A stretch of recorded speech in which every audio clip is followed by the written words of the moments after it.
right, well, so we're here. Hello, Chad.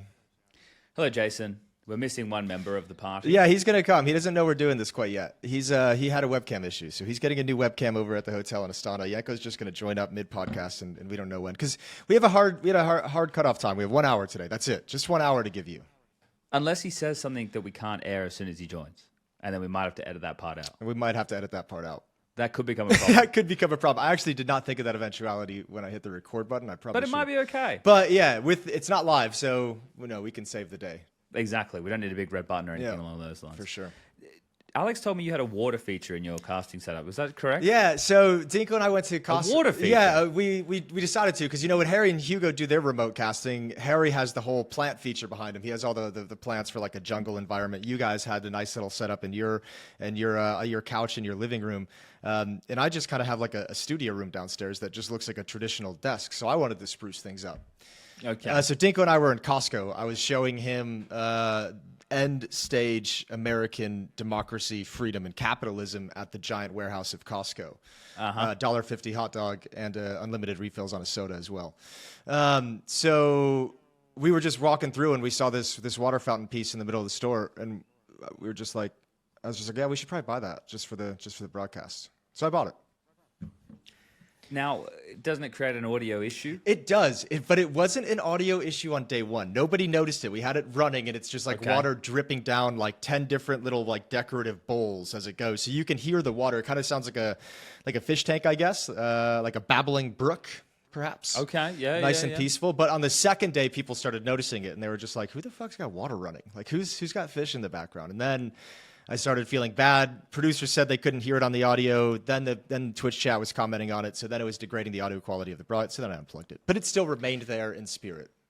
Fair enough. Yeah, no, look, that's like when you're in the blast studio and you can hear people in the kitchen moving around plates and everything like that in the background. And they tell people, like, guys, when you're in the kitchen and there's casting going on, can you just be quiet? Yeah. But you still hear some clanging. Someone picks up a plate and they drop it. Right. The sound's going to happen. Also, trying to put a noise constraint on players who are in green rooms next door, unless Blaster moved it since I was there, that's a tough one to do as well. So there's always going to be, a bit of background noise, a little bit of ambiance. That's nice. The background noise, it gives you a little bit of a feel for what the environment is like at the studio. I just used a soundboard, which I think was revolutionary to the casting I actually world. enjoyed that. I saw a clip. Dinko showed me a clip of you busting out the soundboard on like an Inferno round, like made like some intense music, and you just like kind of hype trailered the entire round. Yeah, maybe it would happen a little bit too often, I would say, especially with like the first games of the day. There was one super silly day. The rest of it was pretty buttoned up, I'd say. Okay. Just when you needed a sometimes you needed one or the crowd, but not so frequent. So I think it's all about less is more with the soundboard. Yeah, I think, also the first time you use it, you're probably all jacked up. You're probably excited about the new power. feature. Yeah, and you're pumped to just see what you can do with it. So yeah, you're probably chucking it out there a bit too much. I'm going to buy one of them, though. One of those mixers. I think it's like a Rode Podcaster Pro or something it was called. So if you have one later. You got one of those? Oh, he's up. He's walking around. Well, I have this, which I don't know. I have a Steam Deck is essentially what this is.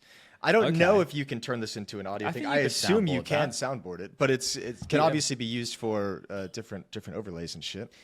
Now, I'll be honest, I didn't want to get that mixer because of the soundboard. I wanted to get it because of like the interface and everything like that. Because the type of headsets, the one that Dinko let me borrow, and then I also rented one that I have to take back to someone around here in Malta. It was good. Like it makes it super simple. Yeah. So might have to be the investment. I think that this is fine for doing podcasts with, but that type of headset stuff did for casting did make you really feel nice. like you would. Yeah, because the hardest thing is waking up in the morning, and I guess it is. I have to wake up even earlier than we were, which is fine. That's just the nature of the beast. But to clear out the sinuses, and I'm not sure why, I was so clogged up the whole time. I've been clogged up since Melbourne. Oh my God, blasphemy! Sorry, country. But I've been clogged up like that whole time. And it's just that I lost my voice in Melbourne doing the all the yelling, the caches stuff, and it had been fucked since then. So a bit gruff, and then it's been very just like this phlegm has been. And I know this is gross, and people don't want to hear about it. But when you don't have this, you take it for granted. Yeah. You need to be celebrating the times that you're clear and you're clean, and you don't have any like a layer of phlegm sitting there, and you're feeling like shit because you feel $1 million when you can breathe properly and you can talk properly. You don't sound like you're underwater. So I'm waiting for it to move I should probably do something about it. Oh, here he comes. Here he comes. Oh, headset's Okay, coming Jago, on. we are live. I just want to throw that out there into the universe. We've already started. We just decided to go for it. So welcome. Great.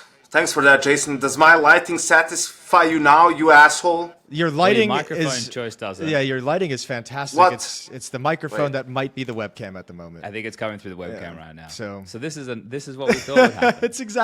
This is the moment I wanted to create for the audience at home. Now you guys so know what it's having like. to solve the tech Oh, issues. he's gone. And He's gone. Hope it uploaded because otherwise they won't get that. Oh, So we'll hope we get it all I there. do too. But we'll see. It'll be a fun interjection from us. You're using a Keep Cup from Cologne, Germany. Yeah, dude, I have like 8 of these. I have do I like 5 of sound these. today? Now we've small- done it. There he is. Try again. How's Astana? Talk, 1, 2, 3. Astana is very warm. Very which Very warm. I think this hotel thinks air conditioning really means just pumping air, but without cooling it first. Like, I've never been in a warmer room in my life. I'm sleeping The like air's shit. not being conditioned. They like offer me to go to a different room on the other side of the hotel where it's not scorching hot. I have blinds 24/7. I have seen the sun once in 5 days. I don't know, and it's the same in every room. I've talked to 5 different people. Everyone is hot in their rooms. They're just trying to save money on electricity, I guess. They don't want it to pump in people's rooms. As soon as I walk out of my room, it's like 30% cooler. It's actually kind of maddening. I think we're all part of some social experiment. I'm not really sure. I had the same thing recently when I did Blast for the group stage. The hotel rooms were so warm, and that's when it had just started to be like sunny-ish days again. And people would go down and they'd ask, and they're like, "Oh no, the aircon's broken." And you know that it's bang on with what you said. They just don't want to put the power on at that point in time because it's like, oh, it hasn't hit the point that we consider summer. So Dude, the if aircon's not it gonna makes start you yet. feel any better, boys, we're about to be in Dallas, and we know that AC works. That AC Yeah, of course. cranks. I'll get sick as soon as I get there because of the difference in the AC. I just already know everything that's going to happen. It's fine.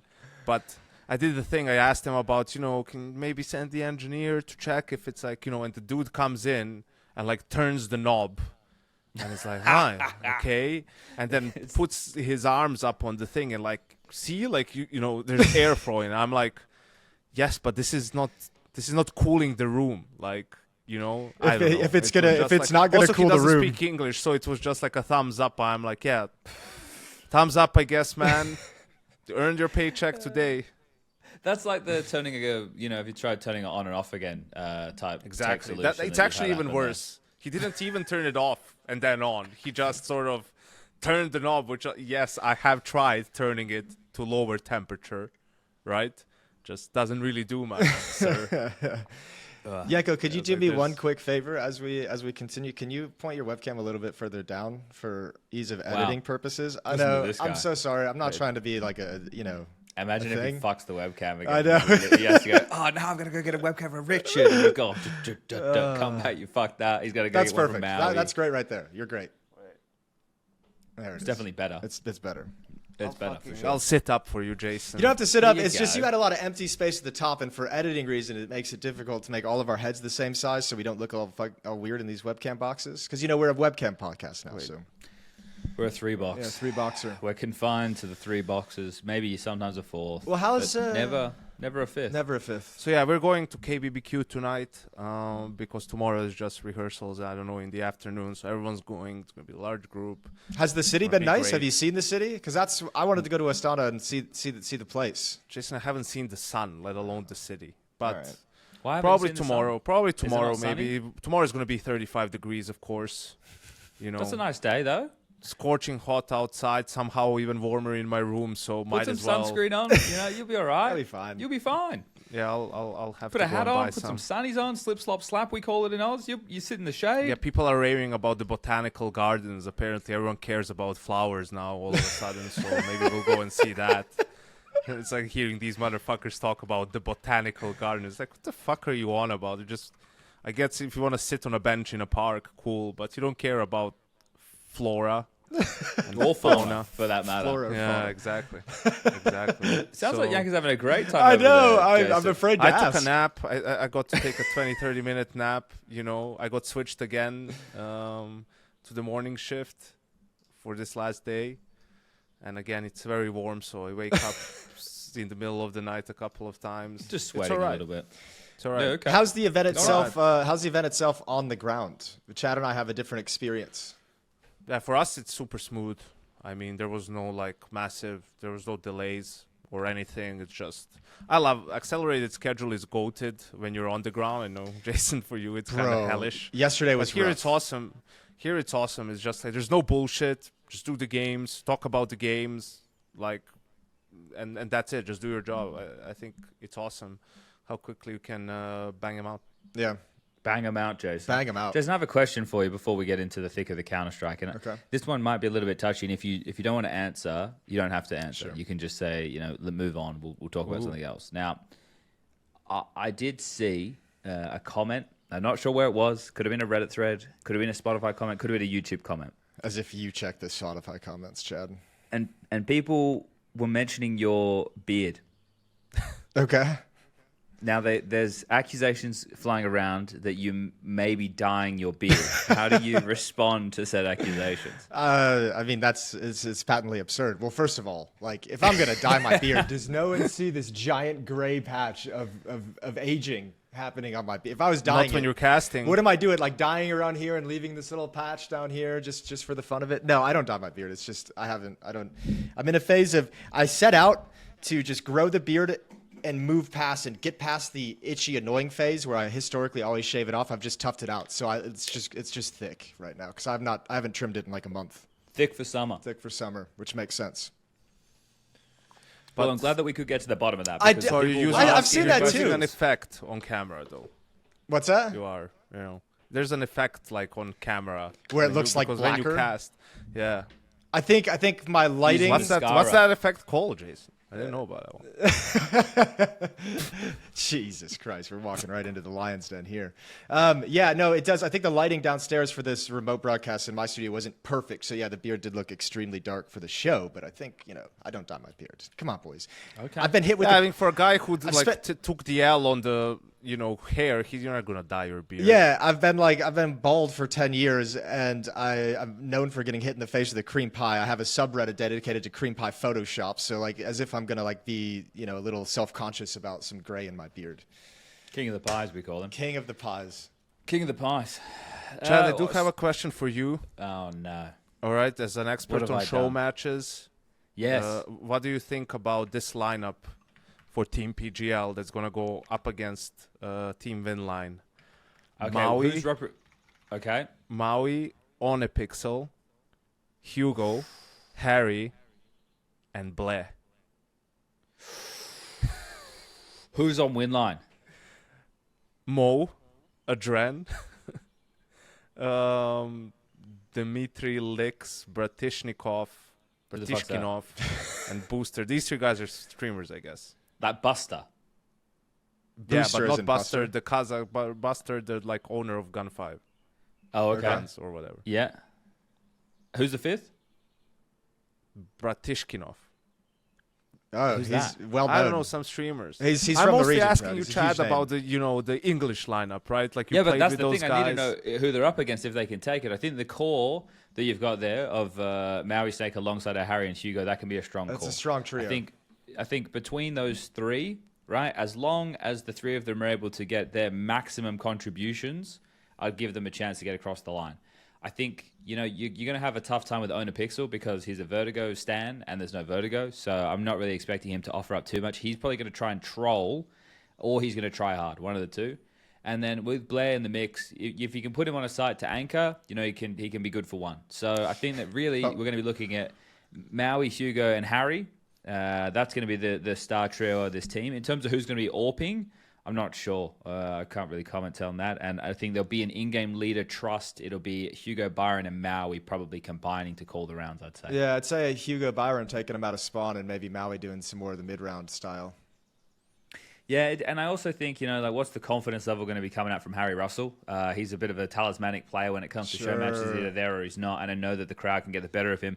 And it will be a hostile crowd in this environment. So it wouldn't be the first time we've seen Harry crumble. He's been kicked off stage by Yanko before, but we're going to need a better performance from him this time around. I think Blair's going to get a little nervous on the stage as well. I think Blair, on the big stage in front of the people is going to have a tough time. He's going to get nervous for sure.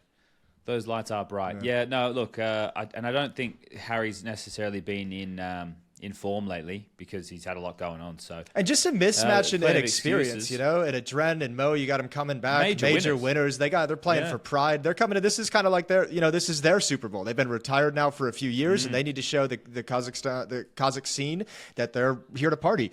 Dren just started that whole new organization, and how are you going to get players to come to that organization if you can't beat the analysts and the casters of the event? And the streamers too. And the streamers. So what more can you say about that? When you said Super Bowl, Jason, it activated my trap card, right? So day one of Astana, I started things off with Alex. Well, we were on the secondary stream the start of every day. But the way that I kind of categorized the event when we were just before any of the matches had gone down, I had made a list of all the names and I had put teams into these categories, right? So I'm going to go through this now, and I'll go from bottom to top. And hopefully we can talk about things as we go through here. So I had Cinderella stories. If either of these two teams went on a run, it would have been a Cinderella run, right? It was either HOTU or ODDIK, because these guys weren't teams that we were putting any stock in whatsoever coming into this event. HOTU played like it was just a fucking pug the entire time, which was crazy to watch, just like face it unfolding live. Bro, before we go on, I actually thought HOTU on day 2 and 3 played some cool Counter-Strike. What did you think that was cool about it, man? Well, I mean, they actually looked like they had setups and protocols and were actually trying to play some team-based Counter-Strike, because I casted them on day 1 and they looked like a god-tier trash pug. I don't know if that doesn't make any sense. A shit-tier trash pug. They just looked like horribly lost, and like all they had was like individual plays and skill, and if it didn't work, it didn't work, and the round was over. But days 2 and 3, they actually played some really cool Counter-Strike. They played Aurora really close. I didn't see them on day 4 get eliminated. I just saw the scoreline. Day 4, they look like day 1. Okay. Yeah, days 2 and 3, for whatever reason, they actually looked like they were playing some cool Counter-Strike. There was some fun things from them. They could shoot. Yeah. Like, they could definitely shoot. That was a factor. Like, the individuals would hit hard. There was a lot of W Counter-Strike, like pushing smokes on timings that the opponent wouldn't expect. It's very frustrating. But otherwise, other than some good individual moments, I don't think was a foundation there that was truly competitive. It was a little bit more like shock and awe. At least that's how I felt. Like, they definitely felt like W Counter-Strike players. Yeah. I'm with you. But I mean, there was some. I liked Kato and Yuka especially. I think those two players were kind of cool. They were fun to watch. But yeah, I mean, nothing crazy. Good deagles. Yeah. Good deagles, hitting lots of like deagles. Like aim was definitely on point. No problems there. And the other one in that category was ODDIK. ODDIK got eliminated today by Aurora, and they were in a 2-2 game. I think the thing for ODDIK that was strange was they versed the two teams who had coaches standing in, and that was 2 of their wins. Actually, that was their only 2 wins. Yeah. So that kind of means nothing, to be completely fair. I didn't mind. I think K-Slox was okay from that team. But yeah, otherwise they didn't do that. So they were in the Cinderella run category. The next one I had, and this one's going to be crazy, because I reckon once we jump in here, we might have some things to say. And I want to hear Yanko say it. Temperature check. I had MIBR, M80, and Virtus Pro, because those are teams who are qualified for the major, who we kind of want to see where they're at this event for how they could potentially perform at the major. For M80... that's an embarrassing fucking loss to G2 with the coach, isn't it? Yeah, and it's been an embarrassing year for them, I think, so far, to be honest with you. It's been pathetic, mate. Like that, losing to... Look, I said it on the cast infinite amount of times. Taz is a legend of the game. He's a major winner, right? I was watching him play 1.6 when his team was one of the best teams in the world, if not the best team in the world. Like, I have the utmost respect for the guys playing against him when they were known as the Plow. I was even still casting them. I was analyzing them when they were, still getting the most out of that Sputtering. 5. Yeah, at the end of 2016, 2017, right? And he can play. Like, there's no disrespect to Taz whatsoever, but it's still the coach, not one of the starting players. Not even a stand-in that is a player actively playing for like 8 to 10 hours a day. Like, the coach. And they beat multiple teams. Like, M80, Def described it as a horror show. Yeah, it should be. I'm glad he has that kind of honesty, too, as the coach. Yeah, I didn't get to catch any of their games, unfortunately, but yeah, just from the results, okay, sure, I mean, they played NaVi, VP, G2, but when you take into account how, VP didn't make the playoffs in the end, G2 had Taz playing, it's like you need to get something done there. At least it's unfortunate because it feels like they've regressed. They came from a boot camp as well in Belgrade. They're going back there again, so we'll see if they'll be able to sort of work on the mistakes and just come back stronger for the major because there's not really that much time left. There wasn't really any silver lining. I think also, Chad, what you said, ODDIK, when they beat Pain, DGT was already here. Like, Pain lost their last 2 games to ODDIK and mibr with DGT. He arrived. Like, he was just not there for the first day or 2, I think. He wasn't there on the first 2 days. Like, he wasn't there for the Astralis game and the HOTU Oh, that's right. game. I even casted that game. Yeah, because so the way that started, it was on Anubis' first map, and it started with DGT like owning. He was like 12-0 at one point in that game, and he was having a lot of impact. And then they ended up simmering out on Anubis. Like, he cooled, and the team just looked mid and disjointed, and then Nuke as well. So I mean, NQZ. That's right. He was a non-starter on either map. Like, he was fucking absent. Yeah, I mean, completely absent. We casted their elimination game against mibr yesterday, and it was just like they started train up 6-0, and then lost. And then mibr went at a 13-1 run, and then they started Mirage up 5-1, and then they lost 13-8. So like they just like had these like really nice hot starts, and then just got smashed. He wasn't even close after that. Yeah. It was cool. It was cool seeing. Did you guys read that Fallen interview on HLTV? Because it was cool hearing him talk about like what we've been discussing so much about the Brazilian scene, about like I mean, we all know the buyout situation, but it was cool seeing Fallen sort of talk about it and point towards moments that they've like tried to get certain people out of teams. I didn't read it. No, just impossible. He basically said the last time that Brazil was able to put together the best possible team in Brazil was 2016 when he got Taco and FedX and Zeus to come over to SK Gaming or Luminosity at the time. And he said that was the last time that Brazil was able to get all the players on the same team. So he's basically just gone like, you know, we tried to get Queserado at some point and Yuri, that was never going to happen. We try to get players now, it's not going to happen. And basically he just said everything that we've kind of been, he just echoed all the sentiments that we've talked about with the scene. So that was cool.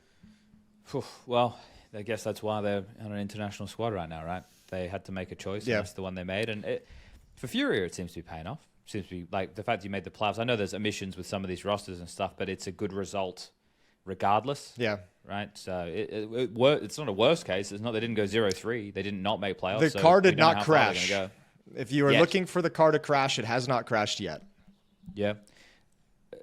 Who else Who else is in your temp check category? mibr and Virtus Pro I had. So for Virtus Pro, more embarrassment, I guess, again, using that word a lot.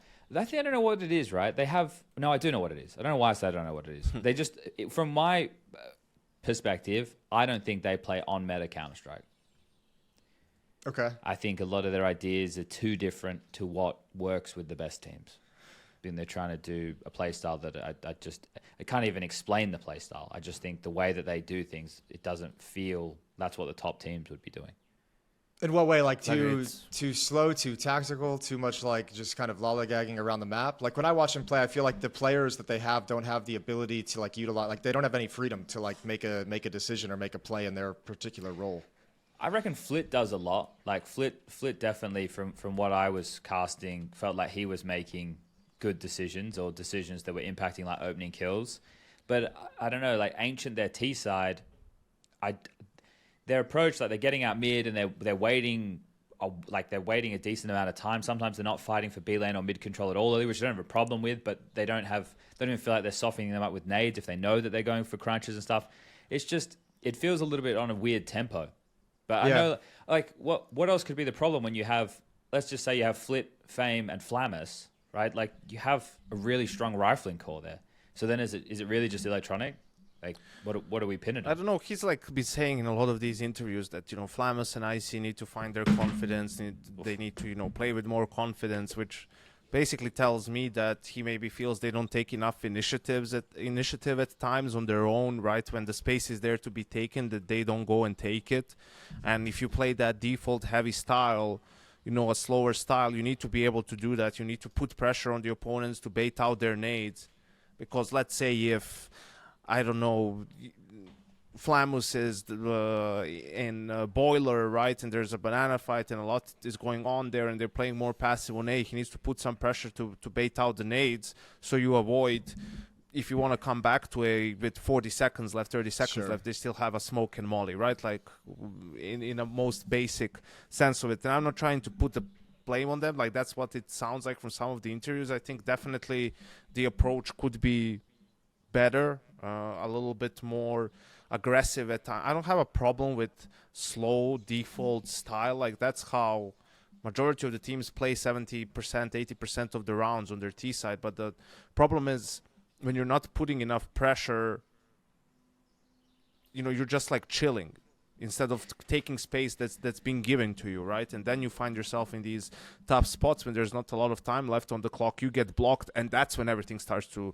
turn to shit, right? A lot of these rounds kind of sort of make sense, and then all of a sudden you see, wait, but how are they blocked with this much time? Well, that's because they weren't really putting enough pressure. And then what can you do? You can flash through the smoke and go break the smoke and go. All those options are bad at that point in time, or rotate to the other side, which is kind of obvious, easy to read, and also not a good option.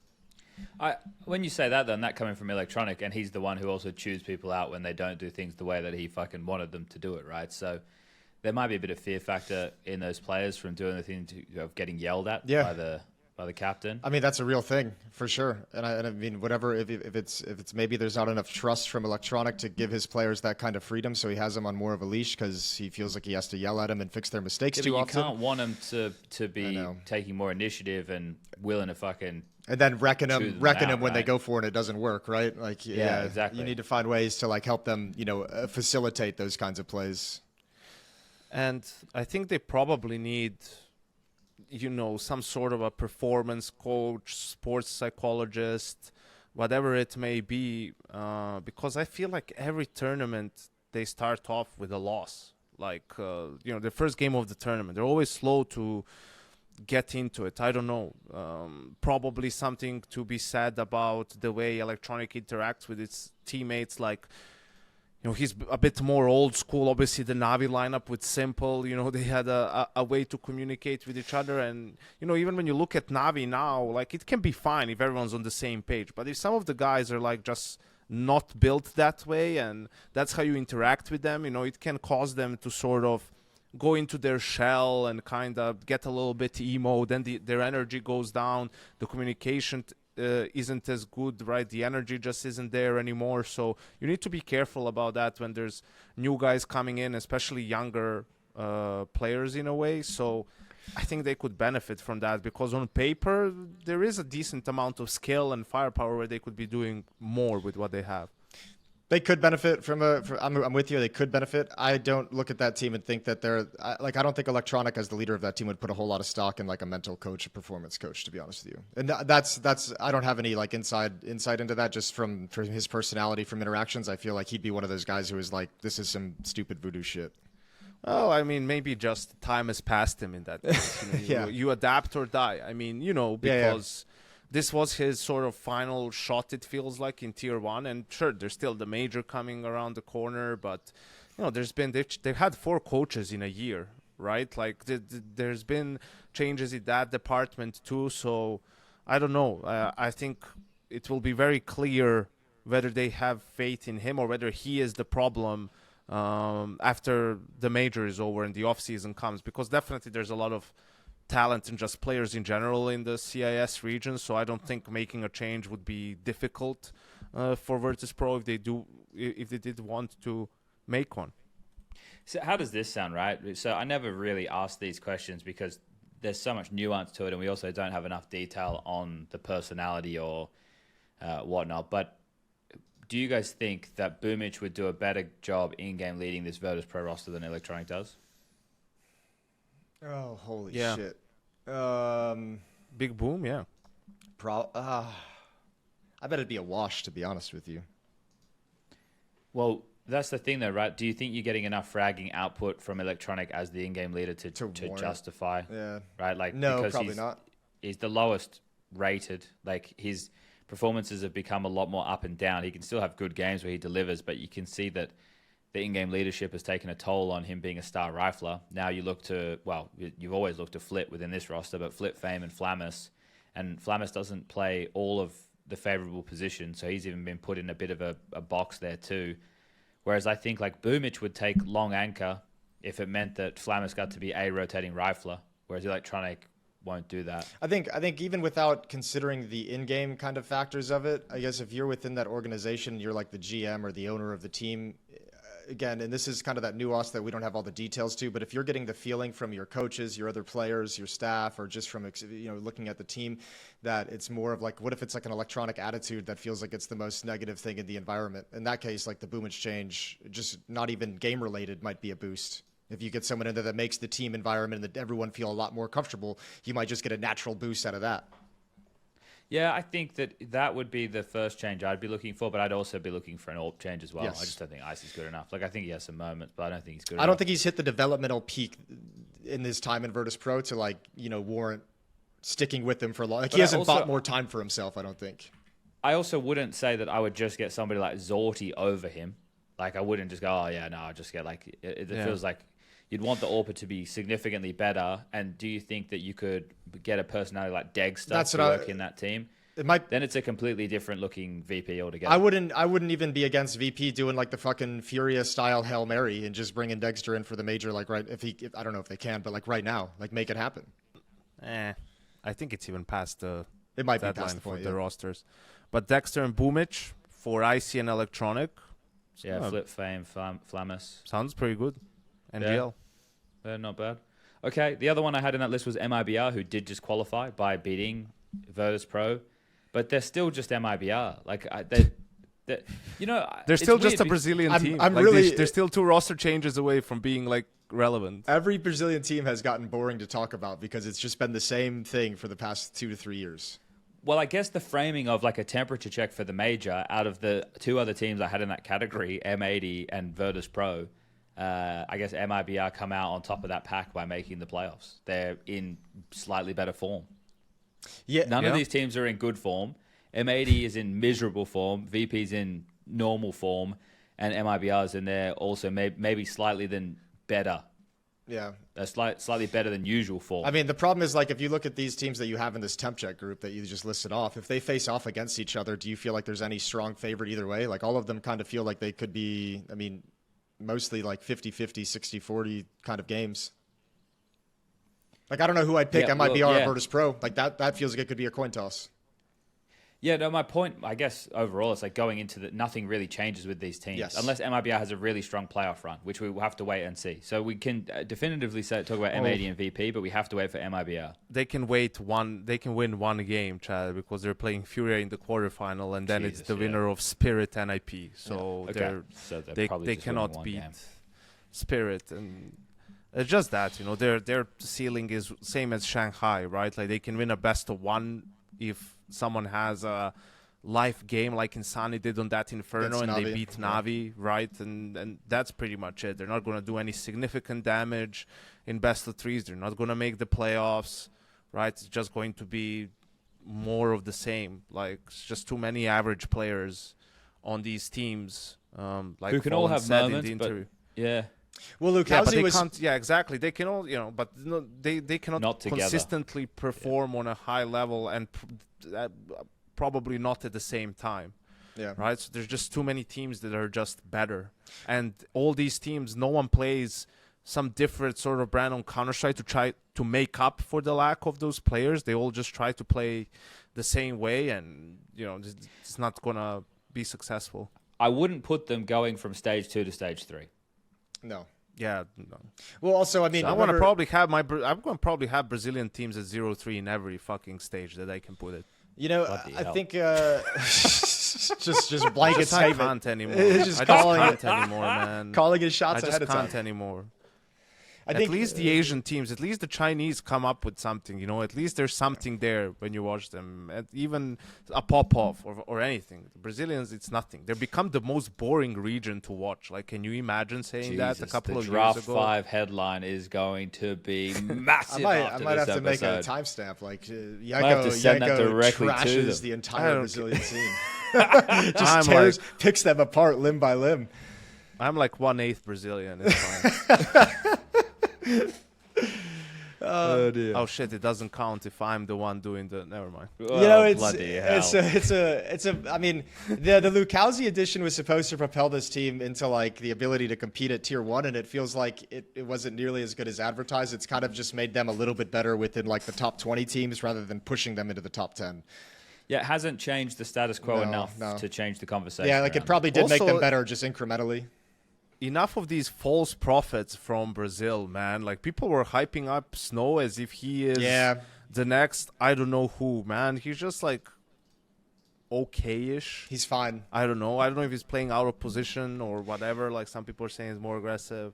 I don't know. I don't really So care. he was in his care. previous teams before he was picked up. I know they switched his roles when he came in. I haven't like kept track of it to notice like if it's adapted or changed at all over the years. Also, I mean, they had like they have Lux and Kawas, and then 6 months later they're both gone. It's like,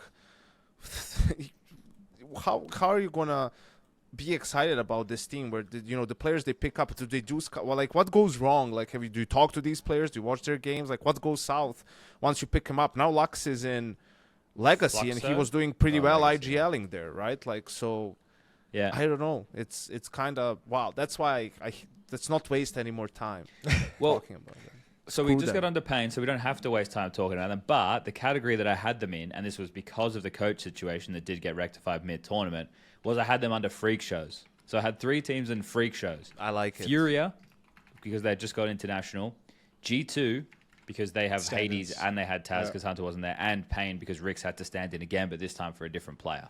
So Pain kind of worked himself out of that because old mate DGT was able to get there and play matches, but they still didn't qualify. So they don't really need too much to be said. It's just that Pain of... If you look at Pain's win-loss history, it's terrible, but it's plagued by these standing situations, so measuring it is not even not fun. Yeah. But I really want to see, where they will end up in the ranking, let's say after, the season, for example, or before the major, because they've been last in so many events. They've lost so many games, so many series. They're hemorrhaging. Surely they will be out of the invites cycle, right? If not, there's something terribly wrong with all Where of are that. they now? I'm having a look right now. Pain. Right now, they are 19th. So they're under... So they are dropping, right? So they're definitely dropping, and quite rapidly. Whereas a team like NiP have skyrocketed up the rankings now, right? They're like 24th. So the NiP with I guess the test case that we were all looking to see how far you can make it in one season. And they started poorly. They tried to do this Jax loophole, and they weren't getting wins. But finally, they started to piece it together. Yeah. They qualified like through the open qualifiers to get to this event, and now they're in the playoffs. So they've done it the hard way. But that's good. It shows it's possible. So within a season, now you're in contention at 24th in the world for invites. If they stay where they are now, come next season, they'll get an invite to Bounty, which is 32 teams, right? Yeah. So there's also Cologne that they could get an invite to. It would probably be touch and go, but yeah.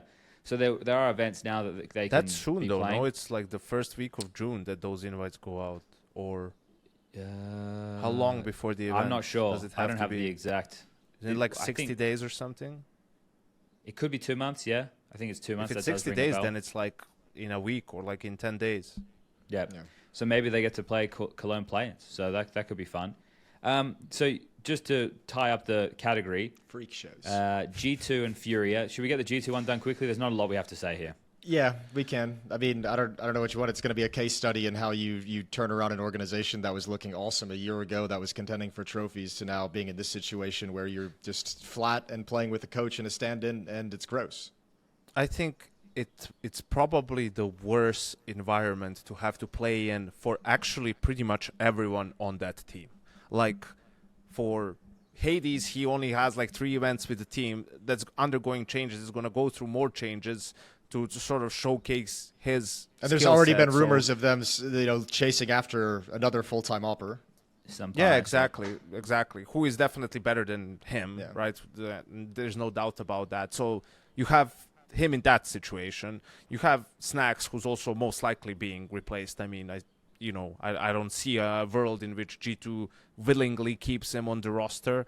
Taz, the same thing. So the leadership of the team is changing, and now you also had to you're doing all these things, like you're trying your best, but these changes are going to be so significant, right? And then, I mean, for Malbs and Heavy God, they're still sort of getting reps. experience in tier 1, getting reps, which is like in a way fine because that's going to be good no matter what, but still to have to go through that in a dysfunctional team might put a big dent in their confidence. Can I offer really a kill. counterpoint to the Malbs one here?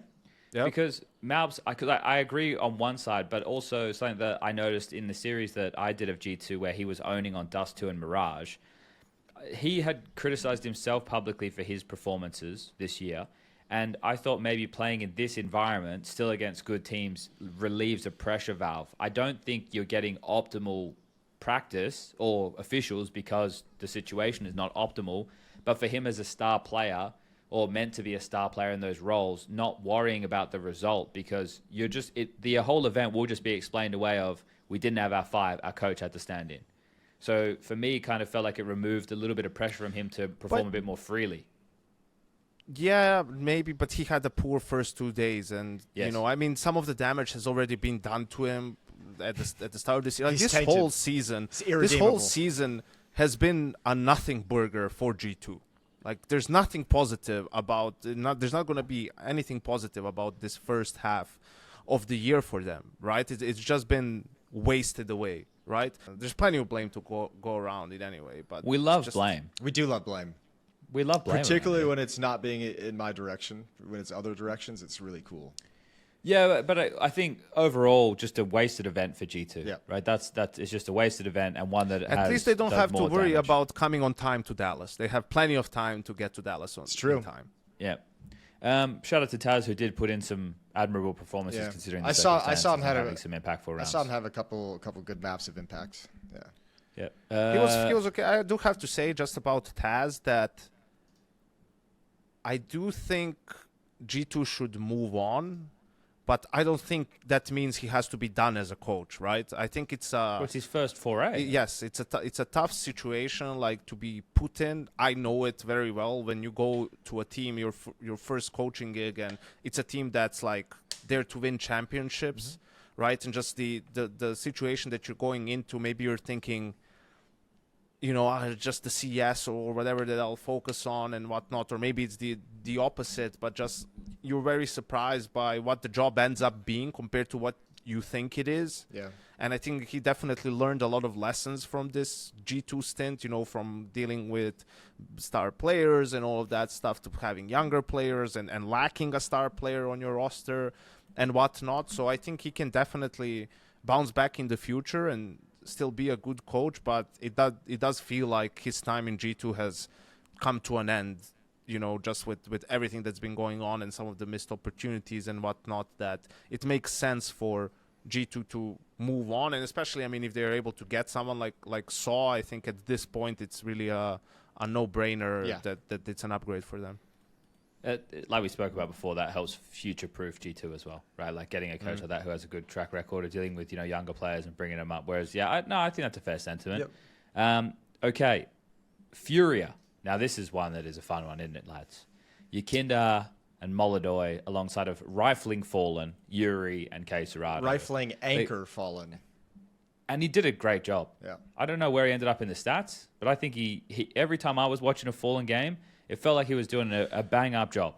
Bro, they were from 1.12 on K Serrato to 1.08 on Molodoy. Like, they're all in between that too. So they're all, like, sort of playing well around that 1.1 level, which is, you know, good for them that everyone's contributing and everyone doing their job. I think Yakinda, obviously, the way he plays on any team is going to be, a lot of it is going to depend on him and how successful he is. And I think it was one of the main reasons why they made the playoffs.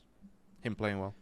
Yeah, I think Molodoy is always fun to watch, right? Being one of these new up-and-coming AWPers that they've taken a risk on. And he had a couple of flashes where it's like, okay, you can see with a nice little 4K on the AWP and the way that he moves around the map. And it's not just... But he is going to have... And we should make sure, because we have recent things in history to be able to frame this with, like, Ultimate on Liquid. We have, like, Slend at the moment, who looks like he's going to be getting replaced over there on GamerLegion for A-Core.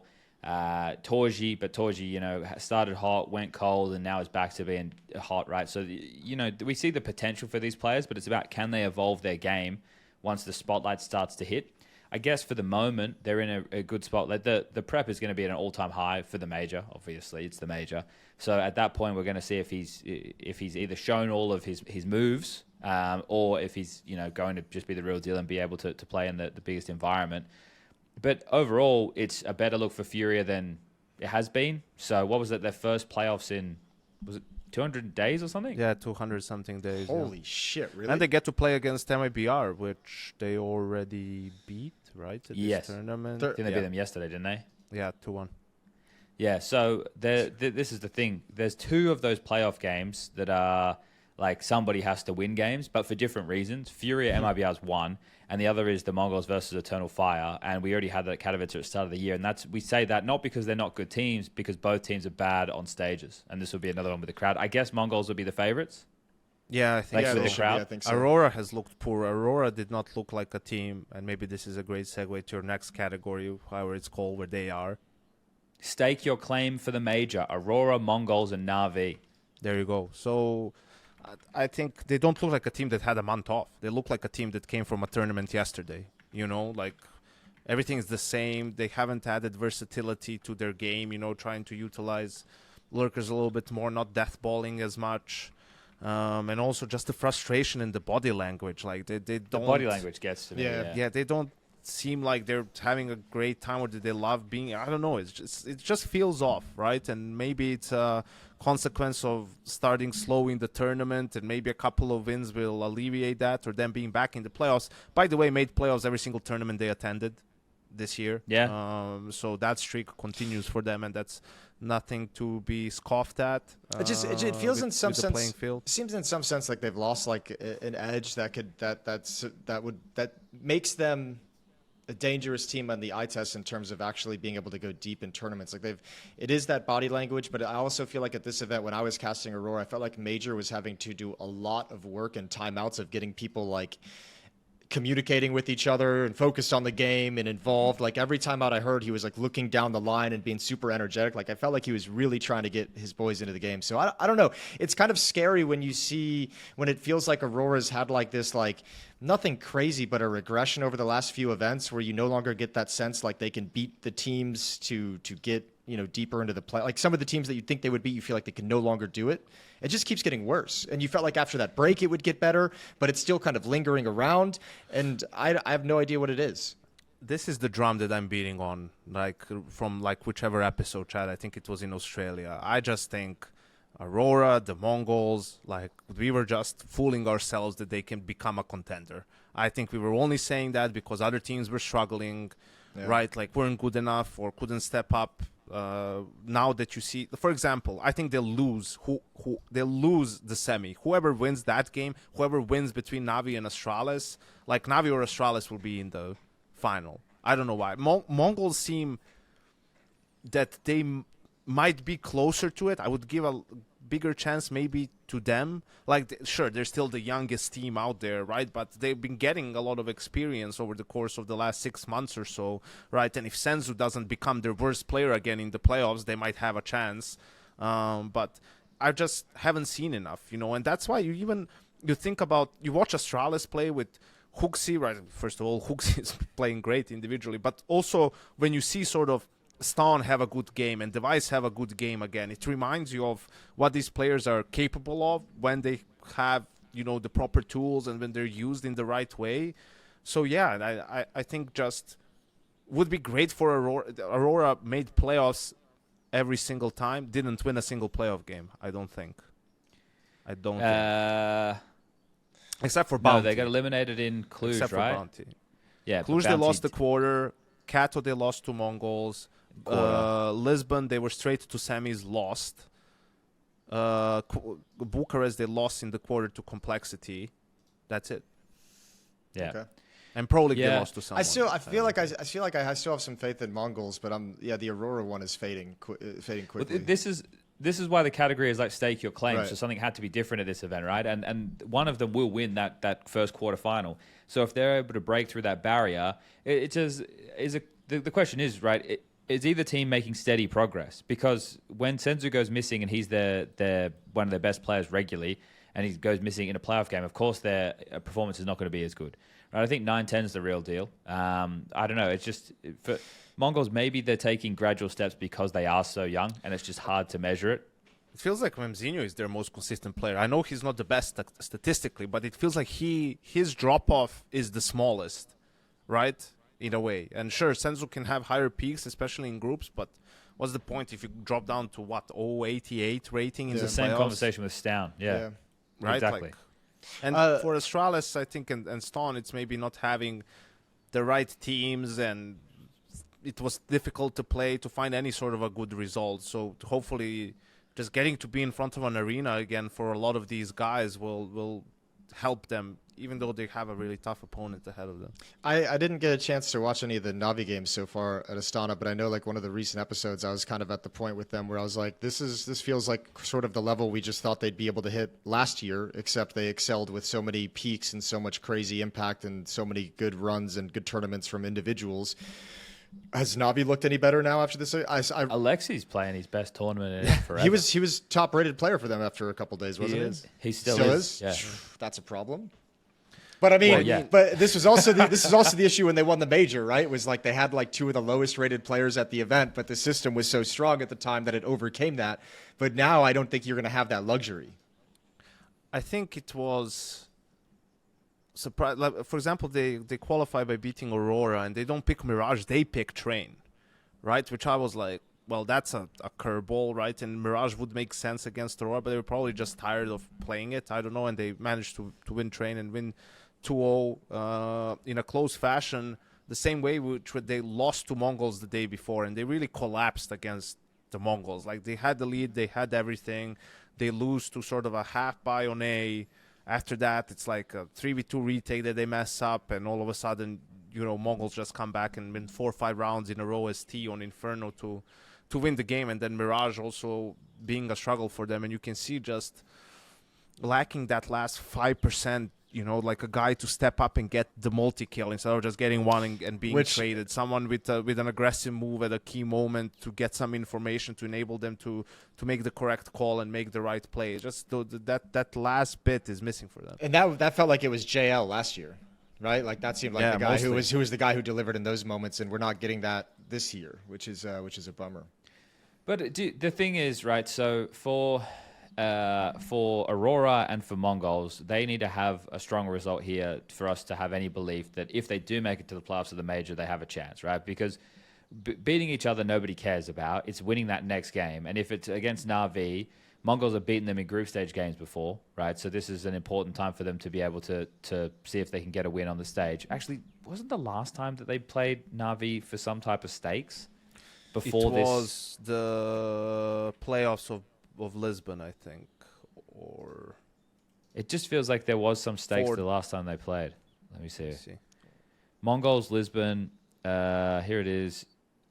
What match was that? It was the it was to go to the playoffs. Seeding game. Yeah. Okay. Wow. At Pro League, it was a quarterfinal. No, it wasn't a seeding game. Upper bracket semi. Yeah, that's the game to get to the playoffs. After that is the seeding game. So there was some stakes there. Yeah. Okay. But this is obviously bigger stakes, right? So I guess for Aurora and the Mongolz, the jury's still out, right? One of the two teams essentially needs to be in the grand final or win the event somehow for any of the dialogue to shift on them. For NaVi, though, do you still think on their best day, if they were having their best day, they could win the major over the rest of the field? If all 5 players had their best days on every day of the playoffs. Well, yeah, I know it's unlikely, but I'm just saying. I think they can. I think there's still a chance. There is a chance. You can say that for a lot of teams. If it is what you say it is, right? Like if that happens, yeah, absolutely. Yeah, but I wouldn't say that for Mongolz or for Aurora. If they were both playing their best Counter-Strike possible, I don't think they would beat Vitality. Yeah, if I think Vitality that's was also playing their best Counter-Strike possible. I think that's also fair. I think you also nailed it with saying for these two teams, they have to make the final. Beating each other is not enough. If they can make the final, then you have something that you give us something to talk about. But if not, and especially if you end up losing to, let's say, if Astralis somehow beats NaVi and they're in there, like, you know, we're just done. Yeah, come on, bro. Do you have we're running out of time. You have like 10, 15 minutes, Chad? Yeah, I can give it a little bit. All right, what's the next section? The next one here is the teams whose Superbowl it was, which were GamerLegion, Astralis, Big, and NiP. And for all those names, it's because they're not at the major, right? For different reasons. GamerLegion, by not making the major, they're still trying to prove that they're a top team in the world and get more reps with a young roster, which they failed at doing. They were eliminated 0-3. They ended up losing to HOTU. So that's a pretty bad loss there. Astralis, obviously, with HOOXi in the roster and the ambiguity around the organization and where it's going, they're essentially playing for their careers and contracts, but also the VRS points, so that if they do stay together as a team, there's still positions for them to get invited to events. Big, it's their Super Bowl, I suppose, because they're never good anyway, and everything's the Super Bowl if they get a chance to play. The toilet bowl. And NiP, because they're trying to get back on the map. Yeah. And the only one of those, actually, no, 2 of the 4 are playing like it's their Super Bowl. Yeah. The other 2 have been eliminated already. Yeah. Big with the embarrassing loss to G2, and that, just like M80. But theirs was worse. They absolutely fell apart on the second map. Their map choice Mirage. They got made to look stupid. Like they weren't even fucking competitive. Yeah. That was pathetic. That's what that was. And GamerLegion, I don't know what the fuck happened with them, mate. Like, well, so I'm saying, the lowest rated player of the group stage. I don't know what the fuck happened. Yeah, he was missing some shots that like he was really off this event. He was missing some shots you don't normally see him missing. But I casted that game. They were eliminated by HOTU, or not eliminated, but just eliminated by HOTU. Yeah, eliminated. And that was one of the days that HOTU looked really good. Like they came in, like Kato was playing super well for them. Duke and Kato are like their kind of space takers, and those guys were just punishing them. So you had this weird situation where like the opening to the rounds, GamerLegion always felt on the back foot, but there was some real ugly misses and not a whole lot of resistance from the GamerLegion side. So Sad, ugly, man. they put him on the bench. Is he Well, benched no, already? he's not. Allegedly. No, Allegedly. it was a rumor. I just saw the news come out. Oh, right. So I was just browsing Reddit there, trying to keep up to date. So GamerLegion have tweeted, we'll be playing with Acor as our standard at IEM Dallas, as we weren't able to secure a visa for Slen despite our best efforts. Acor has been here before. He's been awesome before, and he's ready to show up for us in Dallas. What Take us to fucking another visa? finals ready. He's Hungarian. He probably said just going on an ESTA. I don't get it. Yeah, I don't know. So they're using Acor as a stand-in for Dallas. But I also did think that they were benching him for the major and bringing in somebody else because of the bad form. But no, looks like they're going to stick with him, unless that's just misdirection. They'll probably just say, oh, yeah, the visa still isn't here, so Acor's going to Actually, that's true. If he can't get it for Dallas, then he's probably not going to be able to get it for the major, is he? Well, yeah, I don't know. I guess, yeah. Oh, wait, no, they're not the going to the major. Jesus Yeah. Christ. That's when this all started. We're all like... No, I was sat there and I was like, well, We're all maybe he idiots. needs the time. But then I was like, but I don't think GamerLegion is out of the major. Yeah. So then the GamerLegion season is over. So whatever result they have with Acor, who cares? Because it's a stand-in. And you just got last place at PGL Astana. Oh, and here's the GG. and if you're Slend, you're like, oh fuck, I just had the terrible performance. There's going to be a stand-in going in with no pressure. If he plays well, it's going to make me look even worse. And then we're going into the major, and there's a player break, which is historically when teams make moves, which means there's going to be a whole slew of oppers probably hitting the market. So he's probably having a really rough mental time at the moment with this next upcoming couple weeks. Torsen did have a good ace, so that's my highlight of GamerLegion at the event. He had a good ace on Nuke, so shout out to Torsen for that. I think it was only the third ace of the tournament when it happened. Since then, there's been a lot. Case-Locks, Nate, Safe, Case-Locks again, Wrinkle, Insani, U-Jerks, Hades, Wakadia. There's a couple in there. Yeah. What about... Yes, Big was embarrassing. GamerLegion out. NiP and Astralis, the fucking... Let's do Astralis. Yeah, okay. HOOXi, man. He's back. He's I love... mate, that round that he has on short... I slow down like frame by frame that second kill into third kill, which I think is onto Fame behind the smoke. Like, and if you slow it down, you just hit like play, pause, play, pause, play, pause, play. You see like where he's flicking his mouse back to sight and just a stray bullet catches Fame in the side of the head through the smoke for the third kill. You're like, for fuck's sake. He deserves it. Give him one. But yeah, good to see HOOXi back. And Astralis already look more like a team, I would say. I think that HOOXi will definitely bring them some more structure, without a doubt. The ambiguity around the organization, that's a whole different conversation. But in terms of the constellation of 5, Stown has to have a good event now in the playoffs. He has to. I know they're playing NaVi, but it's time, Stown. It's time. Otherwise, give Stare your roles and we'll replace you with Blame F or something. I don't know. Like, yeah, something's got to change, right? If it hasn't clicked by now, it's not coming. Exactly. Yeah, I was going to say I would give him until the end of the year with HOOXi, potentially, right? Like, just as a sort of, I don't want to say parting gift, but kind of an opportunity to really prove himself. But yeah, definitely, on thin ice when it comes to that. And I think you can see why everyone wanted HOTU, not Cadian, to that team. I mean, from besides Rugger. From the community. Yeah, that was a weird one. That was, why would he tweet that? Or why would he say that? And wherever medium or whatever he said it, why would you say that out loud? Like, holy fuck, bro. Whoa. It's crazy, right? But, I also saw the rumor about Barry and different teams looking at him. I think he's a great pickup for whoever.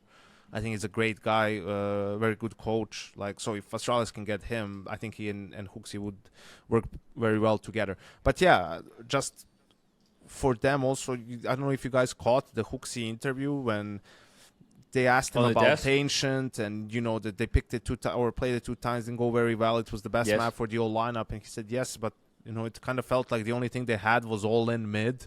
And I tried to call the first 2 games kind of with their stuff and their style, and it just felt off, and I didn't think it was good. So I just sort of called on the fly the 3rd time, and that was the Ancient that they won. I think it was the 3rd map against VP for a playoff spot, right? Yep. And they were able to win it, which is just such a baller thing to also kind of be honest about, and put out there. And yeah, I mean, it's the best they've looked in a while. Didn't have the toughest of opposition, but that's why they'll really be tested in this quarterfinal. Also, they had 9 days with HOTU of practice, so this is a great result for them, all things considering. I think that right there is a good thing to dig into, that comment on the desk, because it's really important when you think about the way that they were having Cadian in the team. Cadian, when he was part of Heroic as well, it was like, okay, let's do these openings, and then we cause so much chaos, and then we can have this. Because everybody's reacting so quick to what Cadian said, these crazy mid-rounds where we're all together, or we're rotating quick, or we're going for a reaggress, or we're doing this. And they never clicked with that in this new team. And maybe because he wasn't always playing central roles, because on the CT side he had to anchor with the rifle a bit more. So there's no structure to that. That is more feel, right? There's still an opening with the util and the flashes, and we know how it's timed and everything. But if we don't find ourselves in a 3v3 mid-round, then we can't do this fucking puppet master dancing around, reacting together, and hopefully finding the gaps. And that's why it's also, that's not a consistent way to play the game, which is with HOTU, wanting to add a bit more structure. That's great. And look, if Stown can perform better under a structured leader, because think about it, when was the last time he had one of those? He had Device before Cadian, and then before Device he had Cadian. That's true. Right? This is kind of like his first traditional IGL, I guess. Had Blame. Who was it? Blame for a little bit. Okay, yeah. So there you go. So HOTU's the first time he's had an in-game leader. Give him to the end of the year. I'm with Yanko. Give him the end of the year. We'll give him a few more months. All right. Yeah. We're being generous around here. We're feeling good today. Nice. NiP? Who's the other team? NiP. Yeah, the test case for a team to make it higher in the VRS within a season. So we already touched on that point. I think Wrinkle's good. I think Shush is playing well. I don't think is Shush going to continue to play well? Because he's actually he's in like a beast mode form right now for this group stage. I know, but they're not. They can't beat Spirit, right? They already played them, and they got blown out second map. Yeah, it got close on train, and that they have that going for them. But it's really hard seeing it going any different in an arena as well, right? I think if they had a different opponent, they might have still surprised.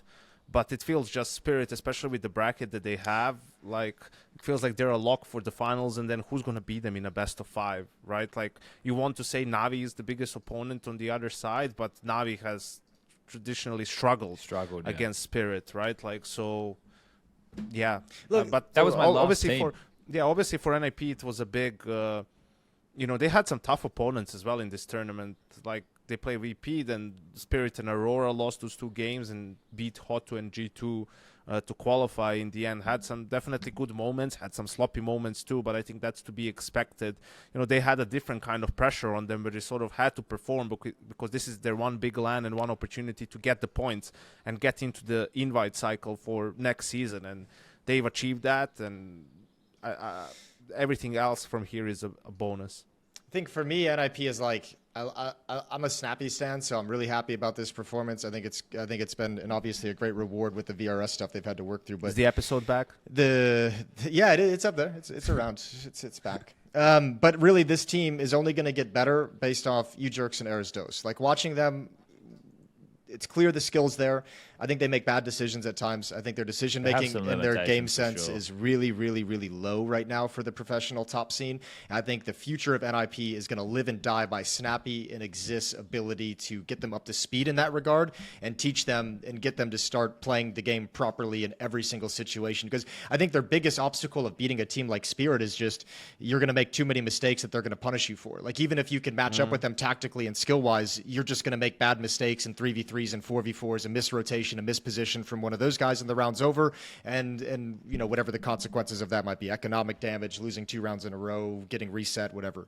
But yeah, those two guys need to find a way to pick up their game in terms of reading what's happening and how they play different situations. Yeah, I think for me it's just the VRS stuff. In terms of anything else for the tournament, job done, and they're about to lose, or most likely about to lose. But but lose with a good fight. Show us something I'd like to see, you know?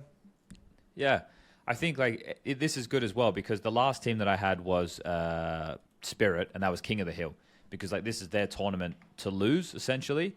At least that's the way I see it. And it's like, how many different opponents can they get pushed by, tested by, like people trying to stress the map pool, and they still stand up and waltz through. They're the heavy favorites still at this juncture of it.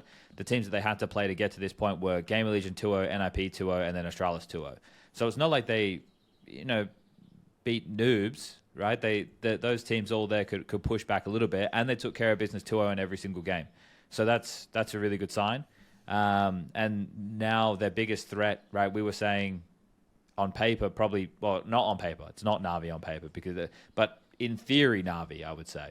So yeah, I don't know. I think Spirit win, and if they don't win, that's a bad sign for the team's confidence going into the major. It's like nothing. I feel like for Spirit, like nothing can change, like improve our opinion of Spirit if they win this event. But if they lose this, like this could be really tarnishing going into the next few events. It's dangerous this quarter and this semi.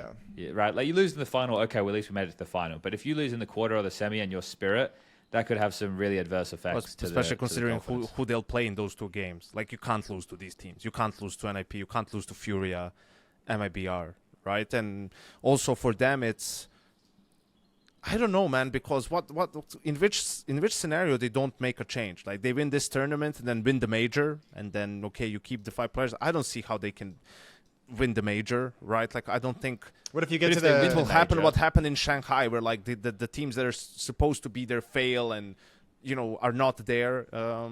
In a way, I think Vitality is definitely obviously the team to beat. Falcons, Mouse are both better than Spirit at this point in time. Like, I don't know. And then the problem is, well, you letting Kyosuke go, so you have to go elsewhere for your upgrades when you want to change the roster. Yeah, but like I guess the thing is at the moment, I was gonna say the only thing that matters is the major, right? It's true. Like you're not thinking past that. I agree. Well, that brings up, I guess, a question if we shift out of the conversation around teams that I was kind of going to ask during this podcast chat if you still got the time for it. But it's just like when you have an event like Astana and then Dallas and you have all these roster changes at both of them and then you have the major right after it, it's hard, like from our perspective in our job, it's hard to kind of contextualize these things in like a big picture, right? Because nobody's going to remember like any kind of grand storyline with the major around the corner. That's when all the storylines are going to get resolved. It's not going to be at Astana. It's not going to be at Dallas. So it's like, what's the angle you take with these events in terms of talking about the teams? Well, that's why I came up with this framing, right? Like, so that was the point of all of these different things. So for HOTU and ODDIK to make the playoffs of this event would have been a victory, right? For the temperature check to see where the others, like some teams, it is really where are they at for the major, and that's most of the teams who are in attendance there. Right, but when you, I guess my point is like when you contextualize their run at the events, like we've talked about it a little bit, and you can't change your mind. But when we go to Dallas, you know, like how do you talk about a team like, you know, Vitality playing good when the major's like right around the corner? Like it feels like it doesn't add much to the story of them. Well, go ahead, Chad. Yeah, go, Yanko. Oh, we're both... One, two, three. Go you. Go. So I was going to say for a team like Vitality, there's a big conversation, right? This is the world number 1. They're the best team in the world. What does this event mean? Well, right now, you want to make sure that you're not putting too much stress on the team so that you're not worried about it going into the major in a couple of weeks' time. You want to also hide as many maps or strats as you possibly can while still winning the event. right? They're not going to be setting their sights right now on winning 2 Grand Slams in the calendar year. But if you win Dallas and you start next season with Cologne, you're like, okay, well, yeah, awesome. Like I imagine that the pressure for the team going into this event from the management, from the staff around them isn't, oh, we have to win this. It'd be, you know, let's make sure we make playoffs. Let's make sure that we, you know, play good Counter-Strike. That'd be the goal. I think they have a very good mindset in terms of, like, you rarely get teams like this. And the fact that you're on top and maybe some of your counterparts are struggling and still figuring it out. Like, you have to maximize this moment. They're not taking it for granted. Yeah. Like, they're still going to want to win the tournament, obviously. They're going to try hard to win the tournament. Like, sure, it doesn't matter if they don't as much as the major does, which is around the corner. But you're definitely coming in I don't see a way in which how they put this, like, and I don't mean don't try as hard or like be complacent. I think that's where their culture and all the staff and everyone they have around the team is like, that's not going to happen to them. They're not going to get complacent. They're not going to take it for granted. They're not going to think this tournament doesn't matter because the major is around the corner. Every tournament they play matters because they're the best. And they can also, I mean, at the end of the day, they can extend this fucking streak still, you know? Like, there's other things that they can put for themselves as goals. They know they'll lose eventually. They know it's not the end of the world. Obviously, they would say it would be better to lose in Dallas than it would be in Austin. But you come into every game and you prepare for and that's the strength of a culture. If you treat every game the same and prepare the same for every game, then what's the difference in it for the players? Like, if you create that sort of a environment and where it is like that and everyone's honest about things as well, in terms of, you know, where people are at and how they're feeling, like, that's the key. And they also give breaks to their players. Okay, they had a week off after Copenhagen, right? Then it's back to some online practice, then maybe a boot camp, and now you're refreshed. You're going to the tournament. It's, you know, like, so I'm not worried about Vitality in that sense. I'm not either. They've won 59 I'm matches not worried this about year. them They've as a lost team. 13. No, but I know what you were talking about, Jason. Like, framing this is a the dead wins. period. Yeah, it's like. Yeah, but I think that's where you have to embrace the circuit, and you need to talk about things honestly. I think you know, if people are talking about it and expecting like to be the same importance of a tournament, that's just not reasonable, and it never is. And I think it's our job as the people who talk about it on the podcast and the broadcast to frame those things honestly, while also not just shitting on our employer while we're doing the job for them, for example. Like, we can be more candid when we're doing podcasts. You have to walk that line. And also, I think this is the thing. If you can be honest in your casting or your analysis or the way that you host and present things, then you're also going to build more trust with the viewer. And then when it does get to an exciting event, then everybody will be a little bit more buying in. When you do give a little bit more beans. I always liked your line, you know, if everything's hype, then nothing is hype. Like, you need to pick and choose your moments in a sense, and then, you know, just be genuine. Like, what excites you, you know, it's gonna, then people are gonna see, okay, you're not faking it and not trying to make everything exciting, because it's not, right? You still need to do justice to the teams and the players. They're still out there competing, and most of them trying their best, right? And just because it's not the most interesting storyline or game or whatever, like, for as we said, for some of them it's their Super Bowl or it's their first showing or it's this or it's that, and you know, you need to sort of respect that and honor that. Yeah. No, I think like it still means something to someone, right? Either the player in the server or even the viewer as a fan. Sometimes bad Counter-Strike can be really tough. Sometimes bad Counter-Strike can be really funny. Yes. That's one of the good things. Bad Counter-Strike can offer some very humorous moments. But gentlemen, it's time. I need to depart. It's time. Yeah, same. All right. We got a quick hour and 15 in. Cheers. See you in a couple of days. Peace. Peace.